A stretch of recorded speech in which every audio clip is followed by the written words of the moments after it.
I like Metroid Prime 4. I didn't say I love Metroid Prime 4. I just think it's a good game.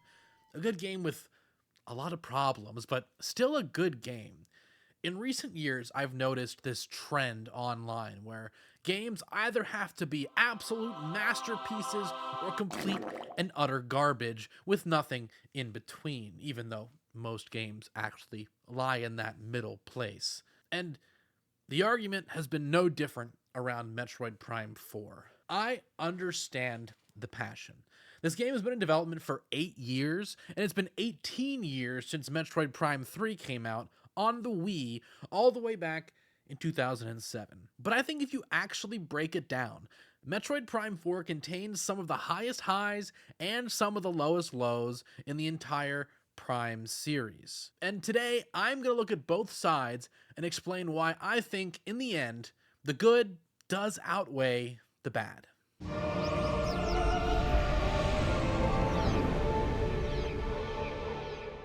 Retro Studios have once again proven themselves to be absolute wizards when it comes to the technical and visual art side of game development. The original Metroid Prime was jaw-dropping for its time. Many would even consider it the best looking game not only on the GameCube, but on any console up to that point. And what we've seen them accomplish with both the remaster of the original Prime and with Prime 4 on the original Switch is nothing less than a miracle. The fact that this game runs on original Nintendo Switch hardware at 60 FPS and looks as good as it does is insane. The art direction is phenomenal, and Retro remains unmatched at designing alien worlds that feel both familiar and completely unlike anything we know all at once. And I think that their interior design is the best it's ever been. Vault Forge and Ice Belt go so hard, and I'm so impressed by the ways they've designed these spaces to be not only breathtakingly beautiful, but to have a realistic and believable function to them. Now, I played the game on Switch 2 in quality mode, and I do think that at times it can be pretty obvious that the game was originally designed with the original Nintendo Switch in mind. You'll walk around and notice some textures not being quite up to par with others, and having multiple load screens between areas of the game in 2025 is a huge bummer and doesn't really make any sense. But all in all, I think that the tech and art direction are the least controversially good parts of the game. I mean, it is Retro Studios after all, and it makes the places that feel off all the more odd. Speaking of which, it's about to get real nerdy in here. We're going from the most universally liked part to the most universally disliked part. Obviously, there are people like me who think the Galactic Federation troopers are the weakest part of the game, but we'll get there. Soul Valley is empty. Soul Valley is boring. Soul Valley has no music unless you buy an amiibo. That last one is the only thing in the game that I think people are justified getting actually angry about. It's pure corporate greed, and there's absolutely no excuse for it. Soul Valley is the desert that links the various areas of the game to each other, and the main place you ride Samus's new motorcycle, Viola. It's very big, but empty, really only consisting of some wreckage where you complete a late game quest, 6 literal Breath of the Wild shrines, which I actually wish there were more of. I think they were fun little distractions, and a ton of green crystals to drive through. Of these, the best content, the shrines, are completely optional, while the worst content, the green crystals, is what you'll spend the majority of your time in the desert doing. And we'll get this out of the way here. The green crystals are a strange piece of the puzzle that is Metroid Prime 4.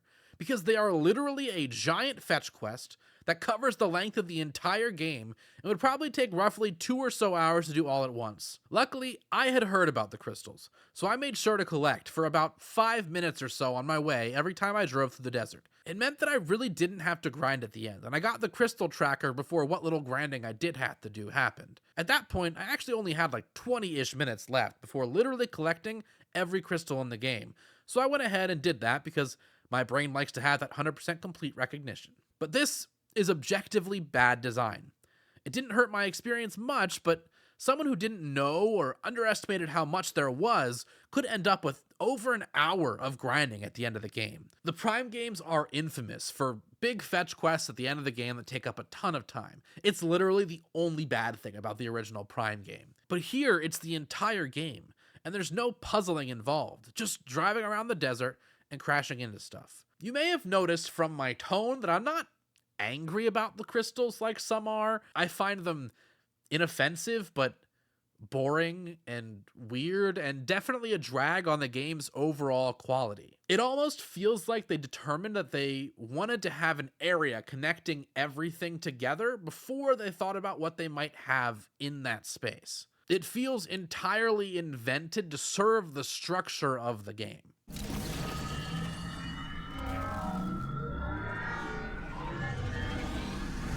Metroid Prime 4 is not a Metroid game.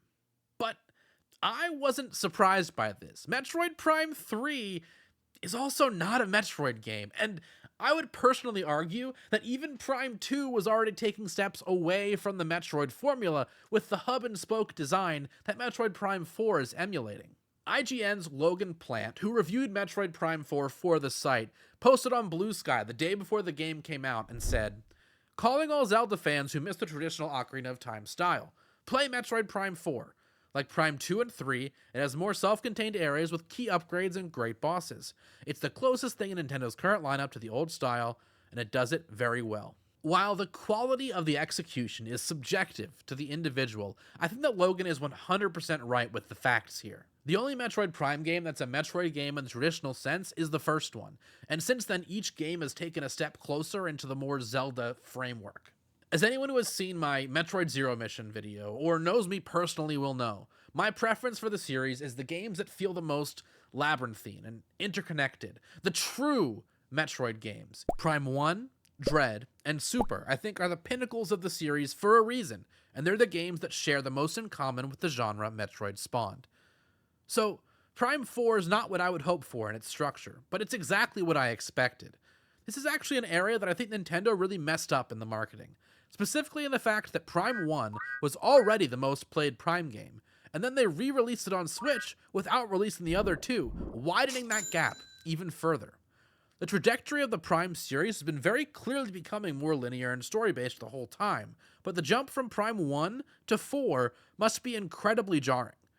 In Prime 1, the world is interconnected, and the areas feel like biomes. In Prime 2, but especially 3 and 4, the world is separated, and the areas are more akin to really big Zelda dungeons. But some of those dungeons are in contention for perhaps the best they've ever had.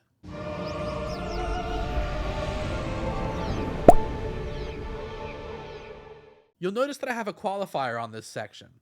That's because I think the locations in Metroid Prime 4 fall neatly into 3 categories. 2 of them are peak.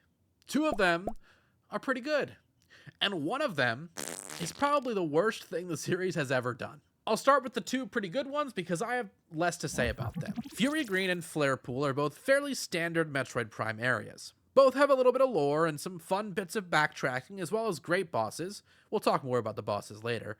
But they're very linear and don't do much to progress our understanding of the world. Flare Pool answers where the green rain is coming from, but by the end of Ice Belt, you already know that it was a Lemoran-made phenomenon, so this just gives you more detail about how. And the worst part of these 2 areas is, of course, the troopers. I'd like Fury Green a lot more if Miles wasn't there. And Flare Pool literally has doors that you need Duke to open. The troopers don't ruin these areas for me, but they definitely make me less fond of them overall. Now, on to the peak. Because wow, Vault Forge and Ice Belt are Metroid Prime at its absolute best. Vault Forge is visually striking from the moment you arrive. The storm, the massive towers, the rundown machinery, all of it is just gorgeous. The beauty of this area serves to draw the player in to pay more attention to its small details. Vault Forge is where the violas are made, and there's a really strong logic to the way it interconnects and how the factory progresses throughout. Seeing the ways the Lemoran harness this eternal storm to fuel their industry instead of just reading about it adds so much. I'll get more into it when I talk about the lore, but this is the area that lays the foundation on which the tragic tale of the Lemoran builds. It's beautiful and haunting and really well designed. I also think this is the most fun area to backtrack in because it adds new ways to ascend and descend the towers, as well as travel between them. The only low point here is the weird viola tracks. It makes sense in the lore, but that doesn't make it any more fun to actually do. It really kind of ends the area on a bit of a low note, but my love for it still shines through. The other peak area is, of course, the Ice Belt. This is easily the biggest lore dump area in the game, and it sets the scene for it perfectly. A run-down, abandoned lab that's been frozen over through countless years of disuse, having been taken over by some of the local fauna seeking shelter from the even harsher cold outside. You descend into this lab full of old equipment, frozen shut paths, and, as you learn, hundreds of grievers on life support. From the first log I read in this area, I knew the twist it was going to reveal, but even so, the strength of the world building and the tragedy of the place you're exploring really hit hard, along with the atmospheric soundscape and relative isolation. This is the one area in the game that features a Galactic Federation trooper where I still felt it didn't detract from it, largely because of the strength of the atmosphere. As you delve deeper, you realize that you will need to restore power, and that restoring power will wake the grievers. When you do, the vibe immediately shifts. The ice on the walls and ceilings melts before your eyes and onto your visor, an effect that Prime 1 got so right and is still being done to great effect here. The grievers are freed, and you see and hear them, knowing now that this area has changed from a foreboding descent into a dark and troubling place from the past to a fight for survival as you retrace your steps, clawing your way out back towards the future. It's simply amazing. And if the entire game were like this, we'd have the second best Prime game on our hands. Sadly, it's not. And the most rotten apple in the bunch is easily the Great Minds. The only time in a Metroid Prime game where I have been over an area long before it was over with me. This place is a slog. It essentially turns the game into a corridor shooter starring everyone's least favorite troopers, and each of its segments are all so identical. You get a partner, you kill some aliens together, there's a big set piece, that partner goes away, and you get a new one. It's boring and adds nothing to the experience. The one good idea in this area that I would love to see expanded on in a fifth Prime game is the idea of trying to avoid causing explosions and attracting more enemies. The enemies that you have to freeze so they don't blow up and call friends are really cool and would work so much better in an isolated area with a stronger horror element. Samus literally doing Alien, as was the series' inspiration, would be super cool. But what we got here instead was a boring corridor shooter trying to cash in on character endearment we never built. Also, when I went back to collect stuff, an enemy knocked me down this hole, leading me to having to continue traveling down in order to ride an elevator back up to the area I just did again, but more annoyed than before, really highlighting how poorly designed the mines are, even without the troopers. But speaking of the troopers, I think it's finally time to address the elephant in the room. It's about to get real nerdy in here. November 14th, 2025. On this day, we got the overview trailer for Metroid Prime 4, and it revealed something about the game that had been kept completely hidden up to that point. Samus would rescue galactic troopers throughout the game. This immediately bummed me out. Metroid is at its best when Samus is alone, and one of the major factors in Prime 3 being my least favorite game in the series is the amount of NPC interaction. That being said, if it was just this, I'd have assumed the game wouldn't harp on these characters too much, but this was also the day that the previews came out, and the world learned about Miles McKenzie. The only universal takeaway from the preview event was that Miles was annoying. Not only that, you did an escort mission with him, and he kept telling Samus what to do. This was the moment I became truly concerned about this game. This Miles stuff, combined with the fact that we now knew there were others, really spooked me and made me the most concerned about this game that I've ever been. And, unfortunately, the best thing you can say about the troopers' involvement in the game is that the rest of them are much less annoying and never tell you what to do. But the thing is, they don't really serve a purpose. They all have maybe an hour of screen time and are drawn with the broadest strokes possible. Not only that, Samus doesn't talk at all in this game, so they all just talk at you about nothing the entire time they're there. I disliked them the whole time, but mostly just ignored them as much as I could and enjoyed the other parts of the game I did like until it became impossible to ignore. First of all, Miles calls you whenever you're in the desert for more than a couple minutes, something you have to do to collect the crystals, and tells you exactly where to go, and there's no way to turn this off. Luckily, he never spoiled anything for me because my memory for this stuff is good, and I've played a lot of these games, but I was still incredibly annoyed whenever his calls came in. All they had to do was make this optional. I don't know why they didn't. Obviously, if you've made it this far, you don't really care about spoilers, but I'm about to talk about the literal ending of the game, as well as some lore stuff afterwards.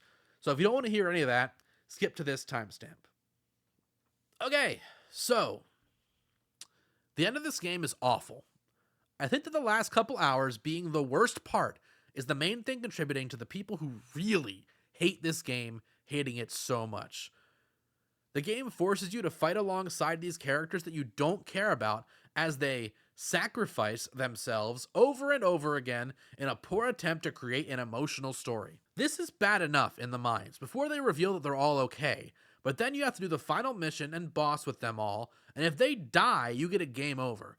I lost the final boss twice because these guys kept dying with almost no time for me to react. It was so infuriating. And then, once you beat the final boss, they sacrifice themselves again so Samus can escape and plant the memory fruit. And you don't have to guess how little I cared about that, because here's a clip of me when I realized that they were about to sacrifice themselves yet again.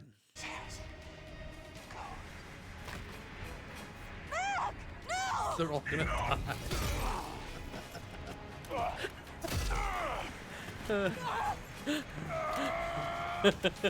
Alright, later. I'm someone who it's so easy to get emotional. One of my major points of pride in life is my empathy towards not only real human beings, but also fictional characters. I've cried at games multiple times on stream and even more off. The fact that this was my reaction speaks volumes to how poorly implemented these characters were. I have no reason to care about any of them, or to believe that they all care about Samus more than getting home. It all feels like part of a different game, where they were more fleshed out and Silex was a bigger character. It feels like a version of the story that got cut, but only part way. And this tale of two stories, I think, really highlights my mixed feelings on the game.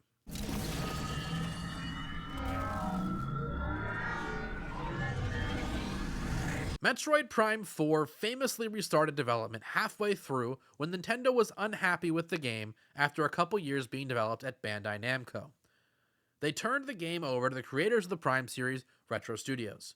This can be felt in some aspects of the game where there are warring creative visions. I have no way of knowing this, but my theory is that when it was at Bandai Namco, Nintendo had full creative control and became attached to certain elements they wanted to keep, so when Retro got to work on it, they were able to add stuff but not take away what Nintendo was already planning.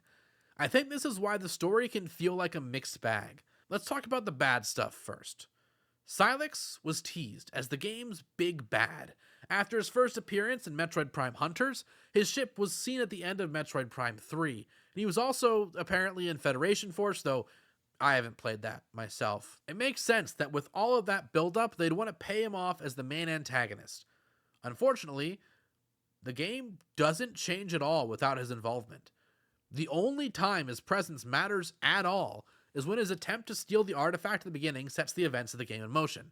After that, we only actually see him again in the final battle. Robots that are disguised as him for no discernible reason do show up and fight Samus throughout the game, but they're not him. Additionally, the game tries to explain his hatred for Samus and the Galactic Federation, but they don't?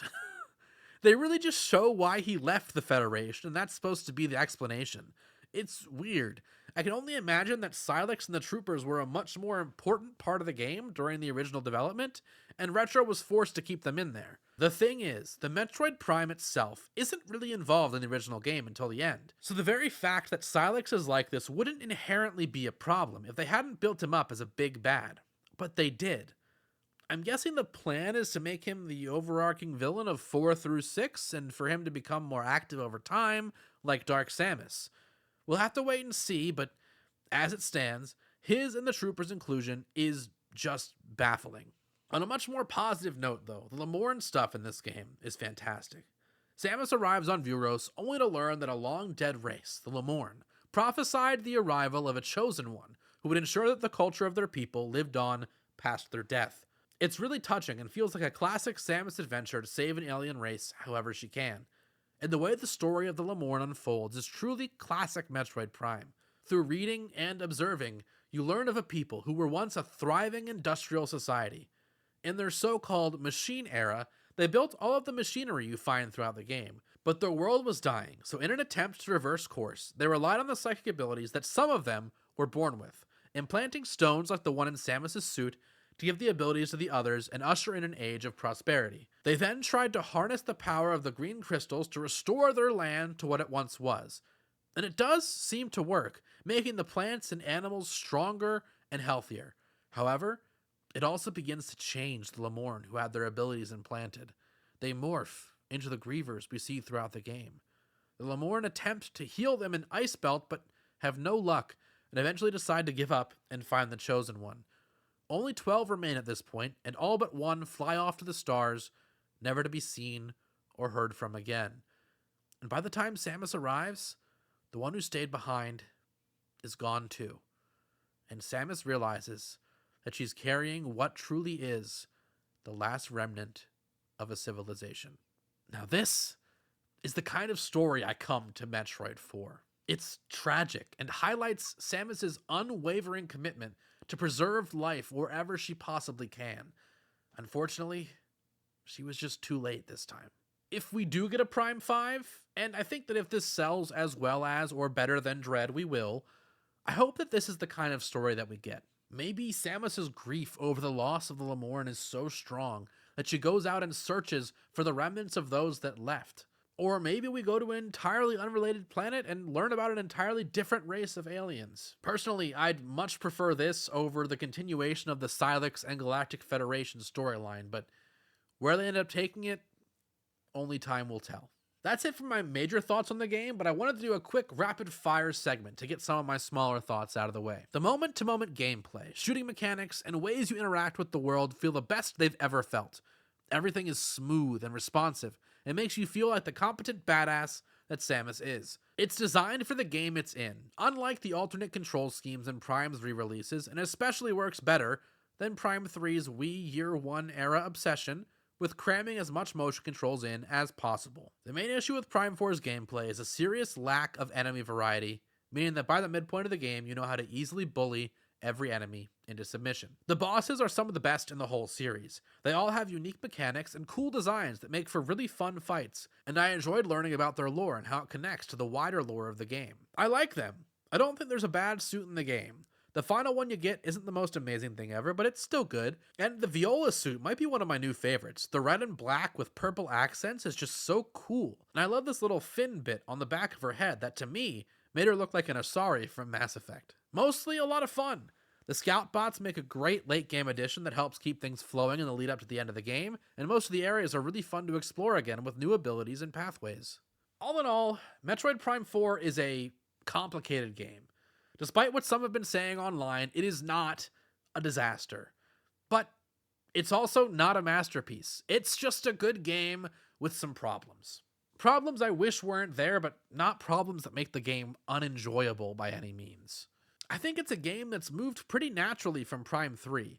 And honestly, if this would come out when I was like 14 or 15, a couple years after Prime 3, I would have thought it was rad as hell. I honestly think it's a little better than Prime 3. Not by much, but a bit, and I think both games are solidly in the 7 to 7.5 out of 10 range for me. I enjoyed my time with the game, and I look forward to how this franchise can grow in response to the feedback this time around. But I do think Nintendo now views the Prime franchise as separate from the main games. When Metroid 6 comes, and I think that will be very soon, it'll be a Metroid game in the truest sense of the word. And when Prime 5 comes, it'll continue to be an experiment that may or may not find its footing. And I'm okay with that. Metroid isn't in the place it was in before. The Switch era has revived it in a way that those of us who've been around for a long time really never thought possible. And in a world where Hollow Knight and Silksong sell the way they do, Nintendo knows the value in the franchise that inspired Team Jerry and other developers all around the world. I'm not worried about Samus's future one bit. Those are my thoughts on Metroid Prime 4. But what did you think? Are there any major pieces of the game that I didn't mention that you have very strong feelings about? Let me know in the comments below. If you enjoyed the video and would like to see more, please like the video and subscribe to the channel. And if you're looking for more Metroidvania content, check out my video about my first time playing through Metroid Zero Mission. And check out my video about how Hollow Knight Silksong can save the world. I'll catch you next time.